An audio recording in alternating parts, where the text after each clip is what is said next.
When my WA drained the natural spring that had flowed on my property for generations claiming flood risk, they had no idea they were unleashing nature's perfect revenge as their manicured lawns turned to swamps and designer kitchens flooded with the very water they tried to control. I uncovered a web of corruption that went deeper than anyone imagined.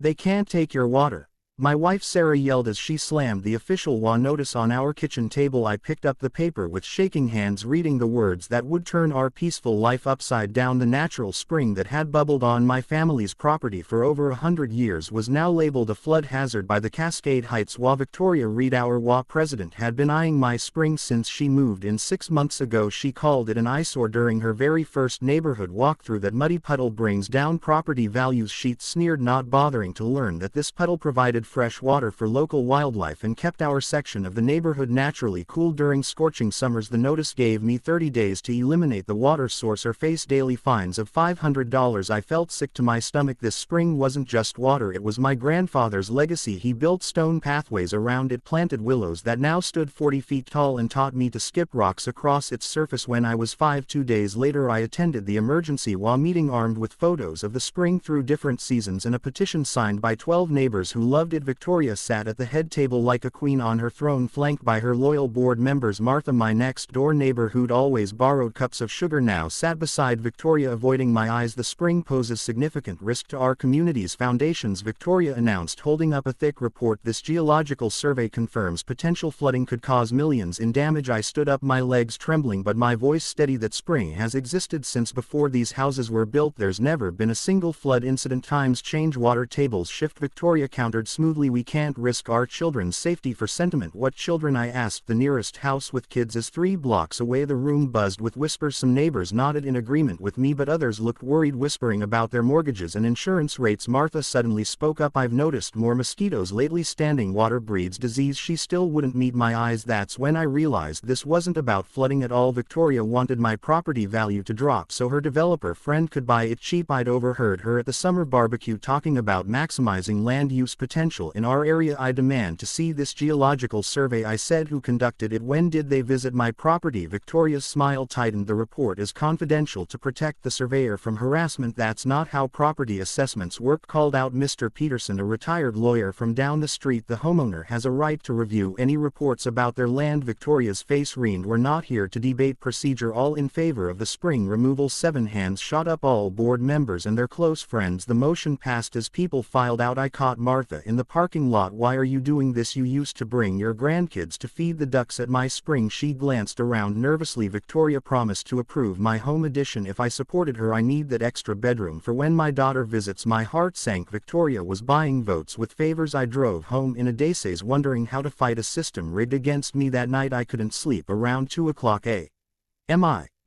heard vehicles outside. Peeking through my curtains, I saw 2 trucks parked near my property line. Dark figures moved in the moonlight, carrying equipment toward my spring. I grabbed my phone and flashlight, racing outside in my pajamas. "Hey, this is private property." The men froze. One step forward. "Marcus, the home maintenance manager, just doing some preliminary measurements as authorized by the board at 2 a.m.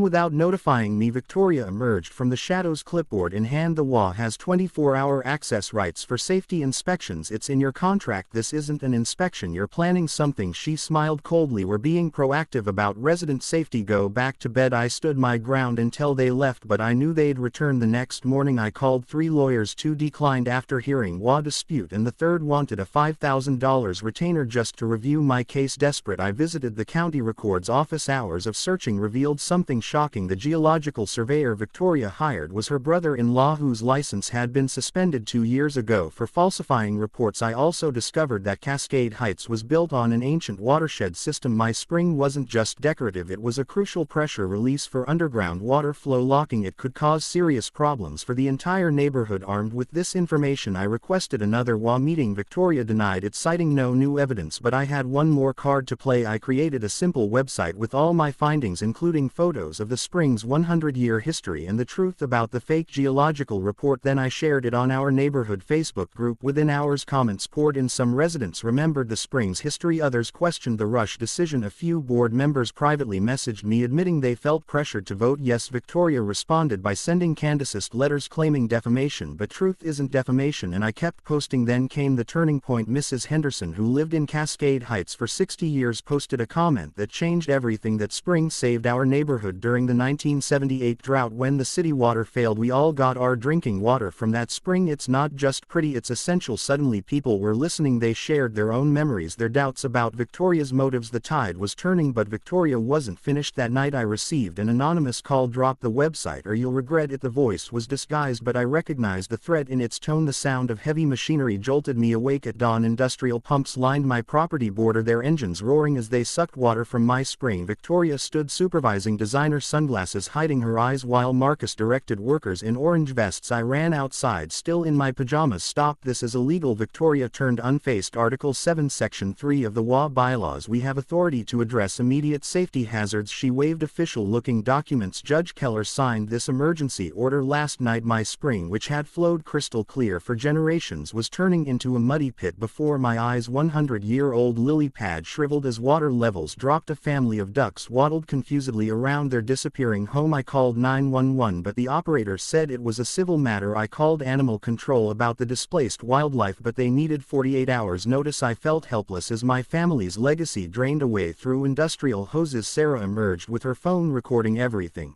This is criminal, she said, her voice shaking with anger. Marcus stepped forward.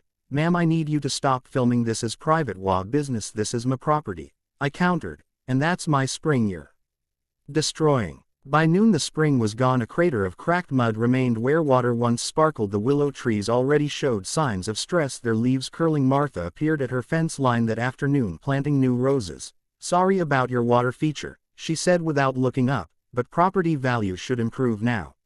I stared at her in disbelief. You do realize that spring fed the groundwater for this entire area? She shrugged. Victoria says the city water system is perfectly adequate.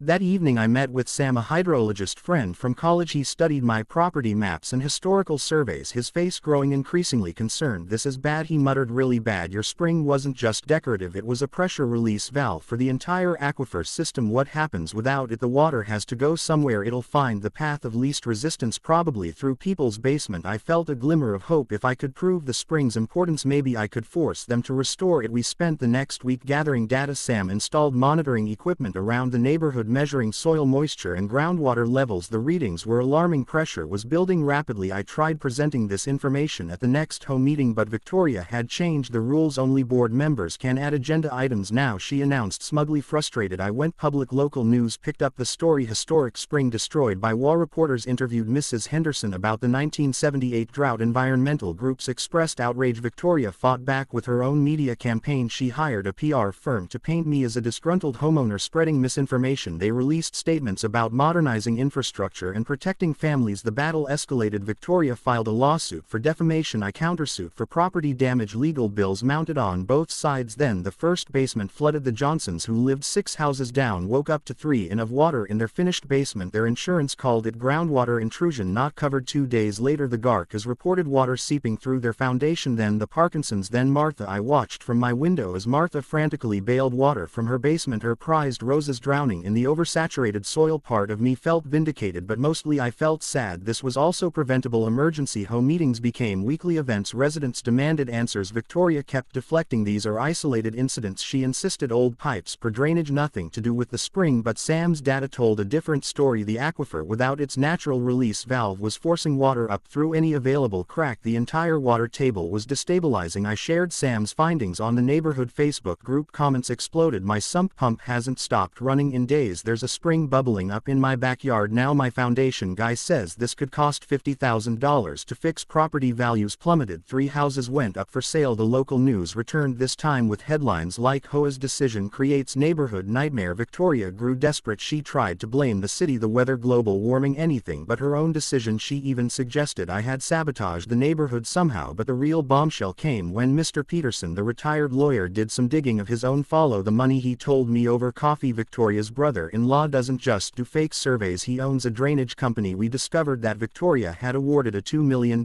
contract to her brother-in-law's company to manage water issues in Cascade Heights. The same company that drained my spring was now being paid to fix the problems that drainage caused. I filed a complaint with the state attorney general. Investigators arrived within days. They subpoenaed HOA financial records, interviewed board members, and documented the growing water damage throughout the neighborhood. Victoria tried to resign quietly, but residents demanded a public meeting. The school auditorium was packed. Angry homeowners waived repair bills and insurance denials. When Victoria took the microphone, boos erupted. She tried to speak about unforeseen circumstances and acting in good faith, but nobody was buying it. Then I played my trump card. Sarah had continued recording that morning when they drained my spring. In the background of one video, barely audible, Victoria could be heard telling Marcus, "Once property values drop, my developer friends will buy up the whole block. We'll all make millions."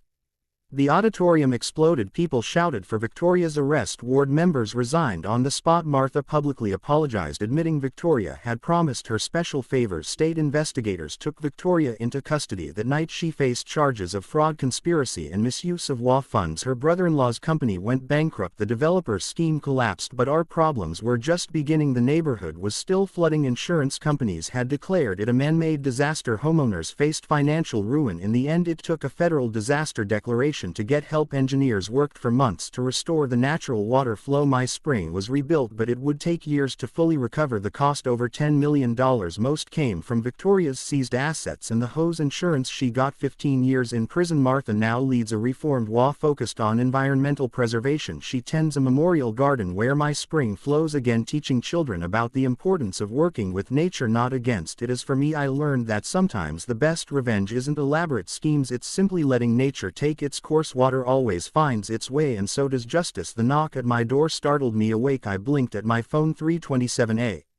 Who visits at this hour? Through the peephole I saw my neighbor Bill, drenched and frantic. The water's everywhere, he panted as I opened the door. My basement flooded completely, 3 in deep. I grabbed my jacket. Something wasn't right. Bill's house sat uphill from mine. Water shouldn't flow that direction unless. The next morning I spent hours at the county records office. My fingers blackened from dusty file folders. The clerk raised an eyebrow as I requested more maps, but I needed answers. That's when I found it, a 1952 geological survey showing Cascade Heights sat on top of natural underground water channels. My spring wasn't just decoration, it was part of a complex system that kept water pressure stable for the entire neighborhood. By capping it, Victoria had turned our community into a pressure cooker ready to burst. At home I called Sam, my hydrologist friend from college. "You're sitting on a water bomb," he confirmed after reviewing my findings. That spring acted like a safety valve. Block it and the water finds other ways out, usually through foundations. I needed more proof.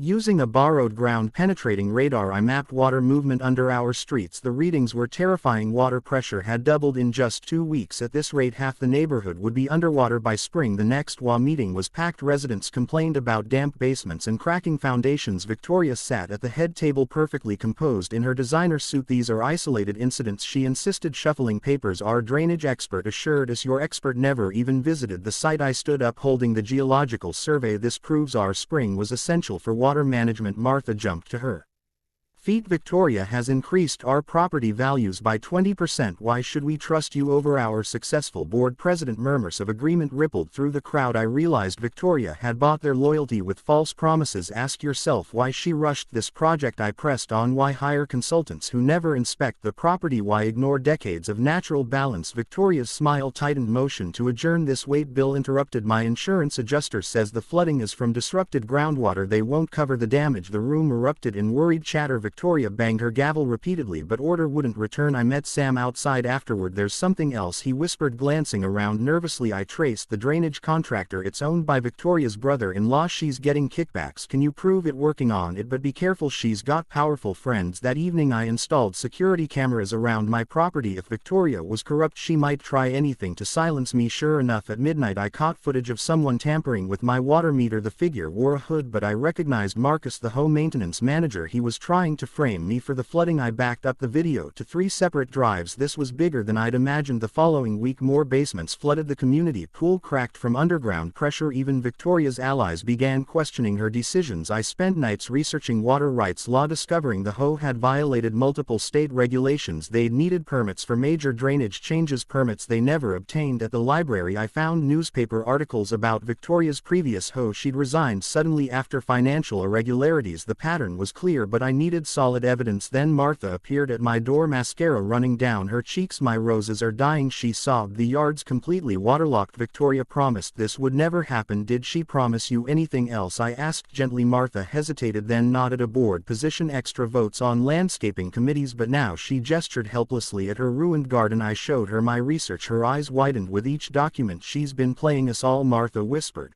"Will you help me expose this?" She straightened her shoulders. "Yes, I have emails." She offered several residents special treatment for support. Together we built our case. More neighbors came forward with stories of bribes and threats. Victoria had created a network of corruption, all to line her pockets. The state finally took notice when I filed a formal complaint with the Department of Environmental Protection. Investigators arrived, taking water samples and interviewing residents. Victoria tried damage control, hosting wine and cheese gatherings where she spun tales of necessary improvements, but fewer people attended each time. Late one night, reviewing financial records Martha had smuggled from board meetings, I found the smoking gun payments to the drainage company matched exactly with unexplained deposits in Victoria's personal account. I had her cornered, but Victoria wasn't finished. The next morning I found a cease and desist letter in my mailbox threatening legal action for defamation. She declared war. I was ready. Water exploded through Victoria's kitchen floor during the emergency board meeting. The irony was perfect. She'd been mid-sentence denying any connection between the spring drainage and neighborhood flooding when her designer tiles buckled upward. "Everyone out!"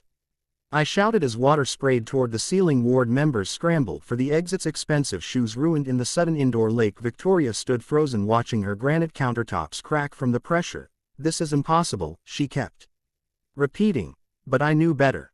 The underground aquifer had finally found its breaking point right beneath the person responsible for disturbing it. Outside, residents gathered in shocked clusters. Martha clutched her rescued meeting notes. Now water-stained evidence. News vans arrived within minutes. Someone had tipped off Channel 7. "Is it true the WA president's house just flooded?" A reporter thrust a microphone toward me. Before I could answer, Victoria burst out, hair disheveled, pointing accusingly. "This is sabotage. He did this." The camera swung between us. I remained calm. "I've been warning about this for weeks. Nature doesn't follow WA rules." That's when Harold, our treasurer, stepped forward. He'd been quiet throughout the controversy, but now his hands shook as he produced a folder. "I can't stay silent anymore," he announced. "These are the real financial records. Victoria's been skimming WA funds." The crowd gasped. Victoria lunged for the documents, but Harold held firm. Camera flashes lit up the scene like lightning. "Show us page 7, I urged, remembering the suspicious payments I discovered. Harold flipped to the page revealing transfers to VR Consulting, Victoria's shell company. The drainage contractor. Payments matched perfectly.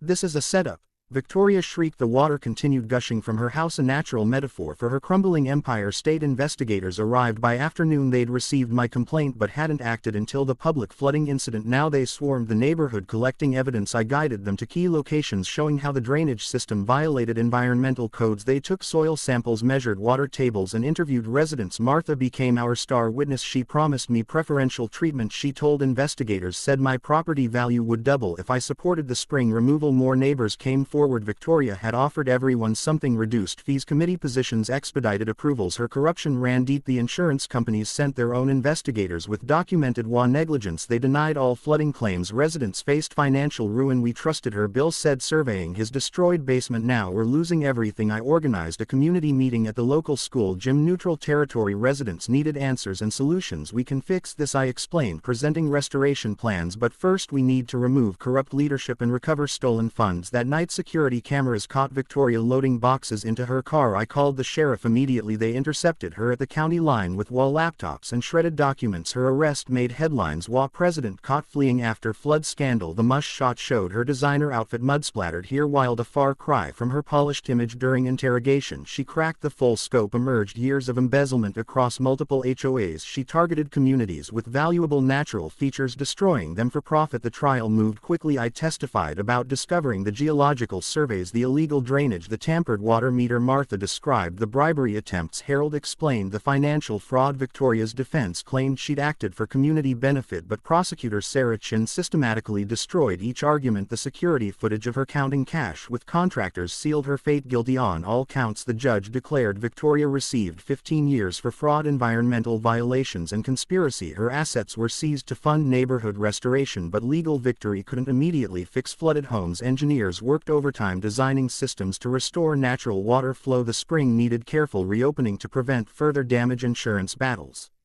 continued. Some residents sold their ruined properties at huge losses. Others formed a class action lawsuit against Victoria and her associates. Throughout it all, I documented everything. Local universities requested my research for case studies on environmental justice. The story went viral. David versus WA Goliath. Martha surprised everyone by volunteering to lead the interim WA board. I helped create this mess, she admitted. I want to help fix it. Together we established new bylaws requiring environmental impact studies and transparent finances. No more backroom deals or rushed projects. Contractors worked through winter installing proper drainage while preparing to restore the spring. The aquifer needed time to rebalance after months of disruption by spring. Cautious optimism spread through Cascade Heights. Properties dried out, foundations were repaired, and the community learned valuable lessons about blind trust as water began flowing again from my restored spring. Children gathered to watch. Their wonder reminded me why this fight mattered, preserving natural beauty for future generations. Victoria's empire had crumbled like her waterlogged mansion, but from that destruction our community emerged stronger, wiser, and more united than ever. Water dripped from the courtroom ceiling as I took my seat. Even the courthouse wasn't safe from what we'd unleashed. Victoria sat at the defendant's table, her designer suit wrinkled and hair disheveled, a far cry from the polished WA president who'd ruled Cascade Heights with an iron fist. The state calls its next witness, announced the prosecutor. My neighbor Martha shuffled forward, clutching soggy documents. Mrs. Henderson, please tell the court what happened to your home after the spring was drained, the prosecutor began. Martha's voice trembled. 3 feet of water in my basement, my wedding photos, my children's baby albums, all destroyed. The mold grew so fast she choked back tears. Victoria's lawyer jumped up. Objection, this is emotional manipulation. Your client manipulated an entire neighborhood. The judge replied coldly. Continue, Mrs. Henderson. I watched as Martha revealed how Victoria had promised her a board position in exchange for support. She said property values would skyrocket if we got rid of that spring. I trusted her. The prosecutor displayed bank records on a screen. These show monthly payments from Cascade Drainage Solutions to an offshore account belonging to Ms. Reed. Can you explain this, Ms. Reed? Victoria remained silent, but her face had gone pale. During the break I overheard 2 jurors whispering, can you believe she thought she'd get away with this? One muttered. The afternoon session brought more bombshells. The state's geological expert testified that Victoria had ignored 3 separate warnings about aquifer pressure. She was informed that removing the spring could destabilize the entire water table. He stated her response was, and I quote,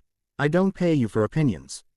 Victoria's brother-in-law, owner of Cascade Drainage Solutions, took a plea deal and testified against her. She approached me with the scheme, he admitted, said we'd split the profits 60-40. The WA would pay inflated prices and I'd kick back the difference. The courtroom gas when surveillance footage showed Victoria accepting a briefcase full of cash in a parking garage as evidence mounted. Victoria's composure cracked during cross-examination. She exploded. You're all jealous, she screamed. I made Cascade Heights prestigious. That spring was bringing down property values. I did what needed to be done by destroying people's homes. I couldn't help calling out. The judge banged his gavel. Order. Victoria pointed at me. This is all your fault. If you just complied with WA rules you created to line your pockets. The prosecutor interrupted smoothly. The forensic accountant testified next, revealing Victoria had embezzled over $800,000 in WA funds. She disguised the payments as emergency maintenance and flood prevention measures, he explained, showing charts that made the jury gasp. When court adjourned, reporters swarmed outside. How does it feel to see justice served? When asked me,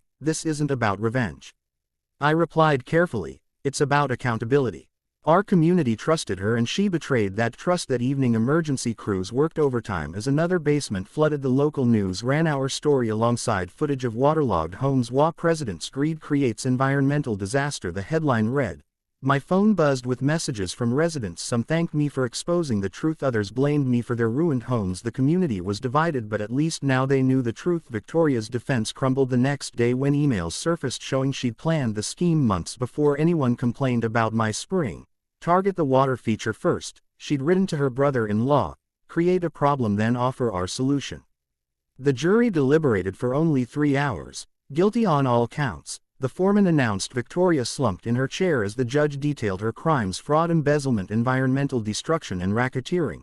Miss Reed, you abused your position of trust for personal gain, causing immeasurable damage to your community, the judge declared. I sentence you to 15 years in federal prison and order full restitution to the victims. As bailiffs led Victoria away, she turned to me one last time. I hope you're happy, she spat. I'm not happy, I replied honestly, but I am relieved that the truth came out. Outside, news vans lined the street. Cascade Heights faced a long recovery. Insurance companies had denied most claims, citing the man-made nature of the disaster. Many families faced financial ruin. Marcus, the former maintenance manager who'd helped drain my spring, approached me nervously. I'm sorry, he said. Victoria threatened to fire me if I didn't help. My kid needs medical care and I couldn't lose my insurance. I understood his position even if I couldn't fully forgive his actions. What matters now is helping our community heal. I told him that night I stood at my kitchen window watching emergency pumps work overtime in my neighbors' yards. The spring's absence had created a chain reaction none of us could have predicted. Property values had plummeted 40% overnight. Several families had already moved out, unable to afford repairs. My phone rang. It was Sam, my hydrologist friend. I've been analyzing the water table data, he said urgently. We need to restore that spring soon or the damage will become permanent. How soon? I asked. Within 6 months, or the aquifer could collapse entirely. That would affect not just Cascade Heights but 3 surrounding neighborhoods. The weight of responsibility settled on my shoulders. Victoria's greed had created this mess, but now it fell to us to fix it. As rain began to fall, I watched waterpool in yards that had once been perfectly manicured. Nature was reclaiming what we tried to control, and the price was higher than anyone had imagined. 6 months later, I stood knee-deep in mud directing the restoration crew. Careful with that pipe, I called out as workers maneuvered equipment around the spring site. The morning air bust with activity, excavators, engineers, and volunteers all working together to undo Victoria's damage. Martha approached wearing rubber boots and carrying coffee. I never thought I'd say this, but I miss your spring, she admitted, handing me a cup. Her transformation from Victoria supporter to environmental advocate had surprised everyone, including herself. The aquifer readings are looking better, Sam announced, checking his tablet. Pressure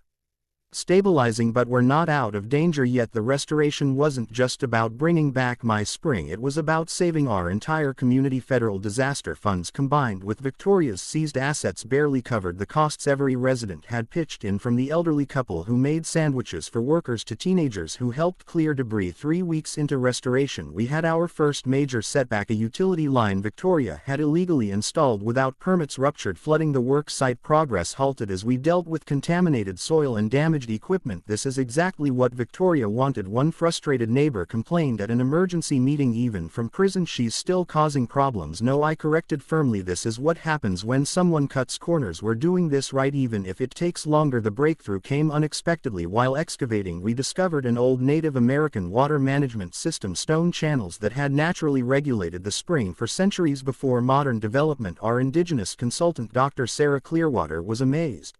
Your spring wasn't just decorative, she explained to the gathered crowd.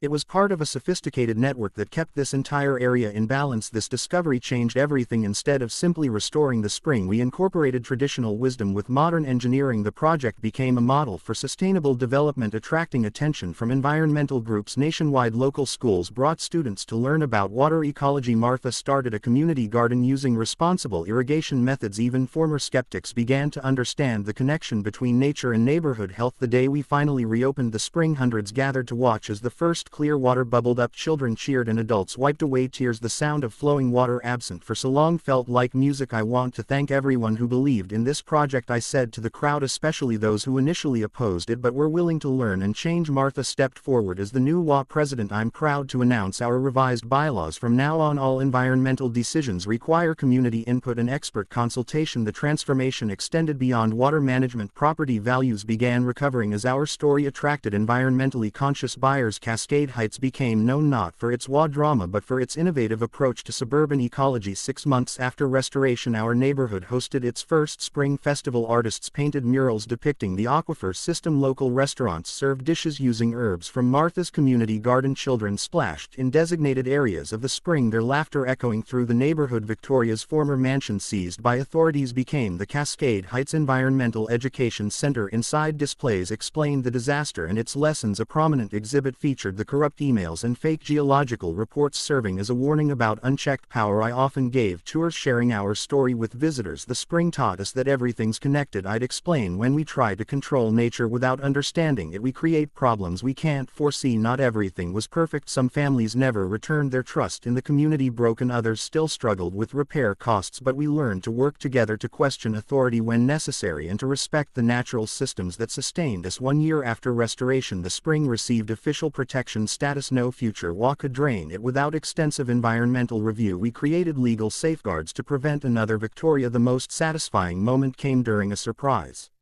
inspection. State officials confirmed our aquifer had fully stabilized. Your community's response to this crisis is remarkable, the lead inspector said. You've turned a disaster into a blueprint for environmental stewardship. Martha and I often sat by the spring in the evenings watching fireflies dance over the water. Remember when I complained about your gaudy water feature? She'd laugh. I was such a fool. We all were. I'd reply, we let someone convince us that nature was the enemy. The spring had become more than water. It was a symbol of resilience and redemption. Families picnicked on its banks. Wedding photographers used it as a backdrop. New residents learned its story and pledged to protect it. As I write this, children are learning to identify native plants in our educational garden. Solar panels power the community center. Rain barrels collect water for irrigation. We've become the change we needed. Victoria served her time and disappeared from public view. Last I heard, she was living quietly in another state. Sometimes I wonder if she ever understood the magnitude of what she'd done. Not just the environmental damage, but the breach of trust. The spring flows clear and strong now, its gentle sound a constant reminder of nature's persistence and power. What began as one person's greed became a community's awakening. We learned that sometimes the greatest disasters lead to the most meaningful transformations. As I watch new families move in, drawn by our story of environmental recovery, I realize Victoria inadvertently gave us a gift. She showed us what happens when power goes unchecked, when profit trumps responsibility, when we ignore nature's warnings. Now every bubbling surge of spring water whispers the same message: respect, balance and vigilance. The spring that Victoria tried to destroy became the heart of our reborn community, a testament to what happens when people choose cooperation over control, understanding over dominance and harmony over profit.